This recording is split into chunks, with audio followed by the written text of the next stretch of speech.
Bonjour à tous, nous poursuivons avec la 8e Mishnah, la dernière Mishnah du Pérek.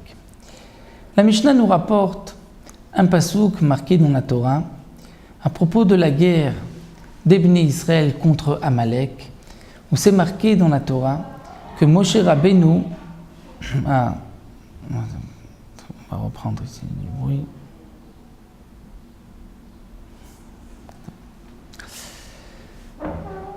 Shalom Ubracha, nous poursuivons avec la 8e Mishnah, la dernière Mishnah du Pérek.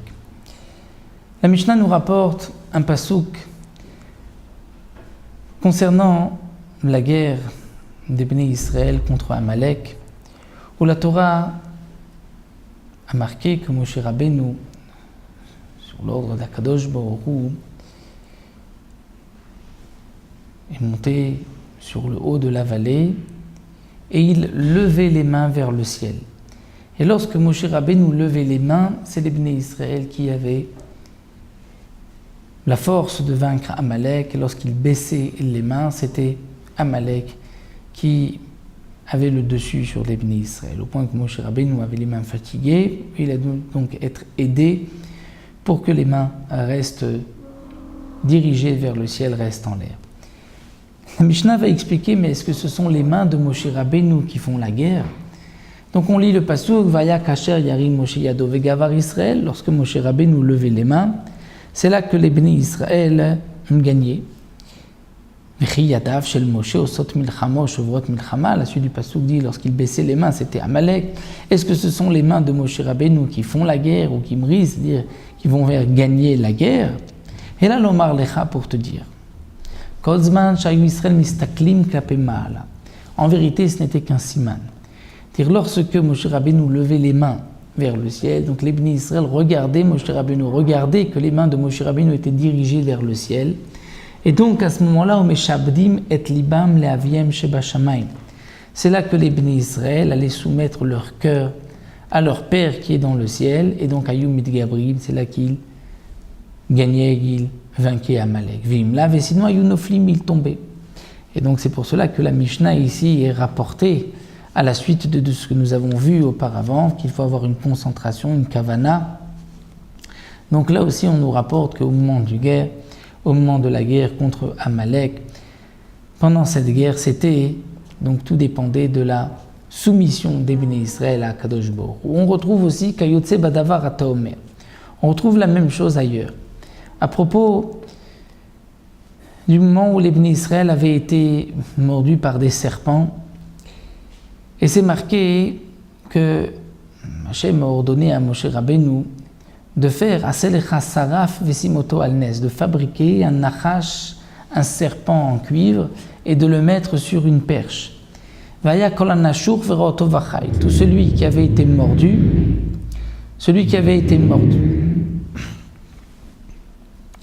donc tout celui qui avait été mordu et qui avait vu le serpent, Vachai, et il vivait. Alors la question se pose aussi, est-ce que c'est le serpent qui tue ou le serpent qui fait vivre? Et là, c'est en vérité un siman, un signe, bisman, Israël mistaklim klapé ma'ala, lorsque les Bnei Israël regardaient vers le ciel, regardaient le serpent qui était sur cette perche. À ce moment-là, Meshabdim et libam laviem sheba shamayim, et ils soumettaient leur cœur à leur Père qui est dans le ciel, ayumit rapim, ils guérissaient, vim l'avaient sinon hayunim mokim, ils tombaient, ils mouraient. Donc là, nous voyons qu'en vérité, leur prière dépendait aussi d'un autre point, comme nous expliquent les Mefarshim. C'est pas seulement que les Bnei Israël priaient pour vaincre Amalek ou pour être guéris, mais il fallait aussi qu'ils soumettent leur cœur à Kadosh Baruch Hu.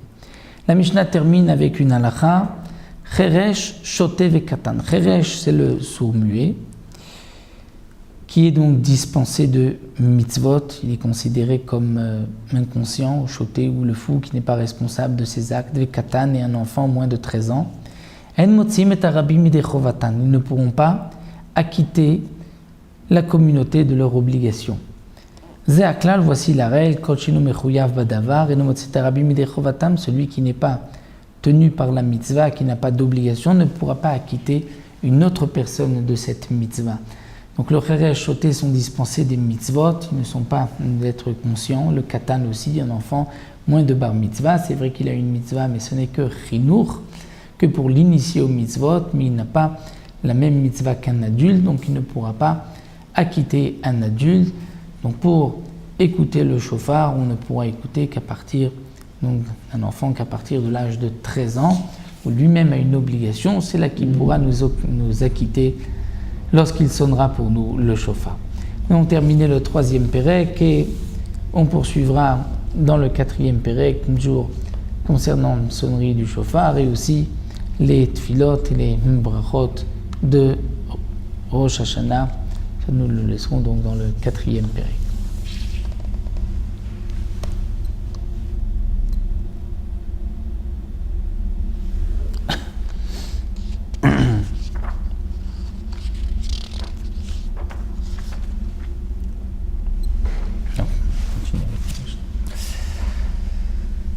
Shalom Obracha, nous commençons le 4e pérek, le dernier pérek de Masechet Rosh Hashanah. La première Mishnah, Yom Tov shel Rosh Hashanah shechal liot b'Shabbat. Nous savons que le jour de Rosh Hashanah, comme c'est marqué dans la Torah, nous avons la mitzvah, l'obligation de sonner le shofar. Mais si Rosh Hashanah tombe un jour de Shabbat, les Chachamim ont interdit de sonner le shofar malgré l'obligation de la Torah.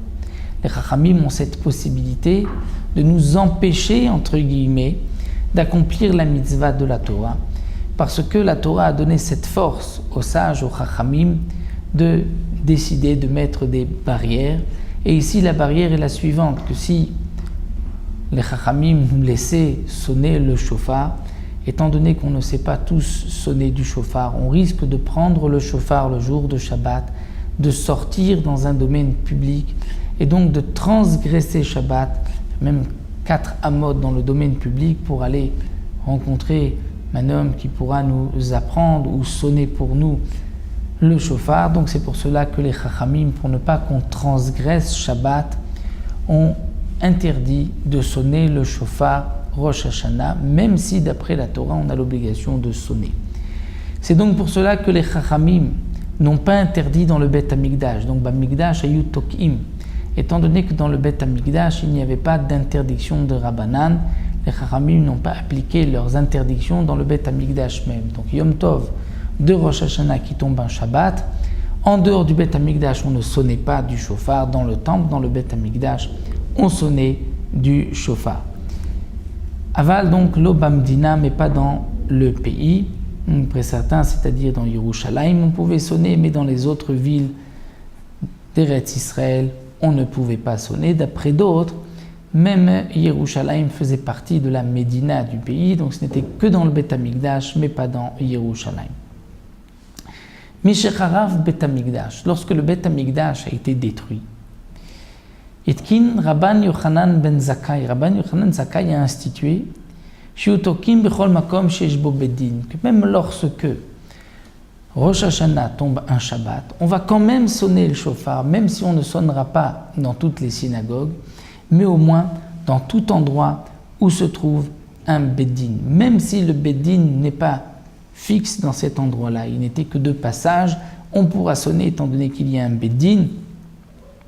Et donc c'est un bedin qui va faire attention, bien sûr, puisqu'ils sont compétents, ils connaissent la halachot, un tribunal, ils vont faire attention de ne pas sortir le shofar dans la rue, donc il n'y aura pas de transgression. Rabban Yochanan Zakkai a voulu que malgré tout, bien qu'on ne sonnait pas dans le Bet Hamikdash, on puisse sonner là où il y a un Bet Din. Amar Rabbi Elazar dit non. Lo itkin Rabban Yochanan Zakkai la beyavne bilvad. Rabban Yochanan Zakkai n'a pas institué que l'on sonne dans n'importe quel tribunal, mais uniquement à Yavne. À l'époque, après la destruction du Bet Hamikdash, le grand Sanhédrin, le Sanhédrin Agadol, se trouvait dans la ville de Yavne. Et donc c'est là-bas que l'on sonnait du shofar, mais dans les autres Bet Din, même c'est des Bet Dinim de 23, comme c'est marqué dans Masechet Sanhédrin, qu'il y a des Bet Din de 23 et un grand Bet Din de 71. Donc même si le Bet Din de 71 se trouvait à Yavne et que les autres Bet Din se trouvaient, le Bet Din 23, dans les villes, Rabban Yochanan ben Zakkai n'a institué que l'on pourrait sonner que à Yavne uniquement d'après Rabbi Elazar. Mais à Amroulo, les Chachamim n'étaient pas d'accord et ils ont dit non. Echad Yavne vechot kol makom sheyesh bo bedin, aussi bien à Yavne que dans les autres endroits où il y a un beddin, on pouvait sonner.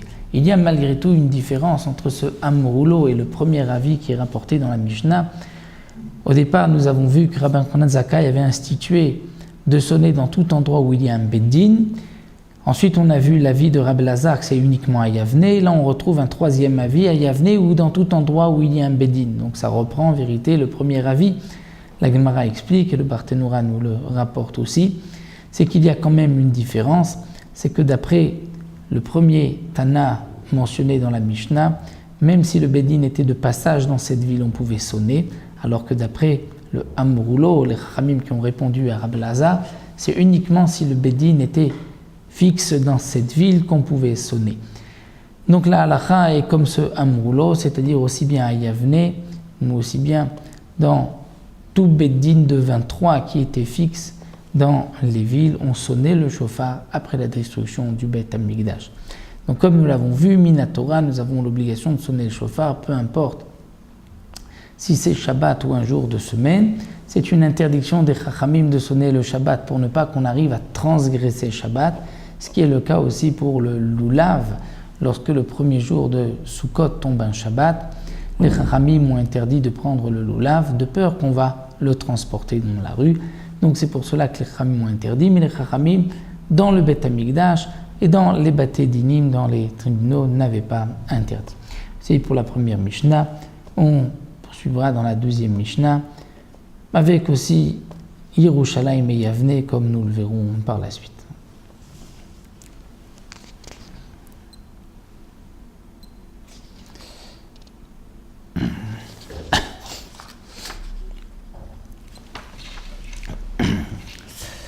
Bonjour à tous, nous poursuivons avec la deuxième Mishnah du quatrième Perek Mishnah Bet. La Mishnah nous rapporte Ve'od Zot, et plus encore, c'est-à-dire pas seulement cela, mais ce que nous allons voir aussi, sur un autre point, Haïta Yerushalayim Yeter al Yavne, Yerushalayim avait quelque chose de particulier par rapport à Yavne. De quoi il s'agit? En vérité, comme nous le rapporte le Barthénoura au nom de la Gemara, il manque ici un passage dans la Mishnah, puisque la Mishnah commence, et plus encore, de quoi parlons-nous jusqu'à présent?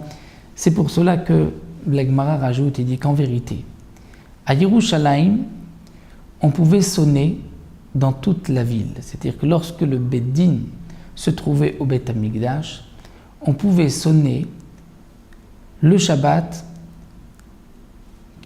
en Rosh Hashanah tombait un Shabbat, on pouvait sonner à Yerushalayim dans toute la ville tant que le Beddin siégeait au Beth Amikdash. C'est-à-dire que le Beddin siégeait les 6 premières heures de la journée. Donc on pouvait sonner pendant toute la matinée, pendant toutes les 6 premières heures, dans n'importe quelle synagogue à Yerushalayim, étant donné que le Beddin se trouvait au Beth Amikdash. Mais dans la ville de Yavne, bien qu'on a vu que Rabban Yochanan ben Zakkai avait institué qu'on pouvait sonner le shofar à Yavne, malgré tout, on ne sonnait pas dans toute la ville, on ne sonnait que devant le Beddin. Donc il y avait là une différence entre Yerushalayim et Yavne.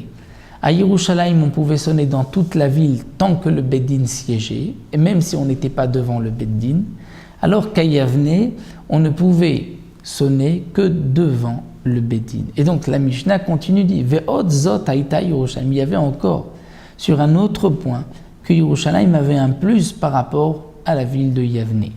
Bien sûr, on ne parle pas de la grandeur de Yerushalayim, mais donc Yerushalayim a été choisi pour que le Beth Amikdash siège à Yerushalayim, une doucha particulière qu'on ne peut pas comparer avec Yavne, mais c'est par rapport à ces halachot du shofar, comme nous l'avons vu, qui dépendent du Bet Din. Donc la Mishnah nous a donné une première différence, la Mishnah continue de donner une autre différence. Chez Kol Ir, toute ville, chez Ir Ro'a, une ville qui voit Yerushalayim, c'est-à-dire une ville qui peut voir de cette ville Yerushalayim, qui n'est pas dans le creux d'une montagne.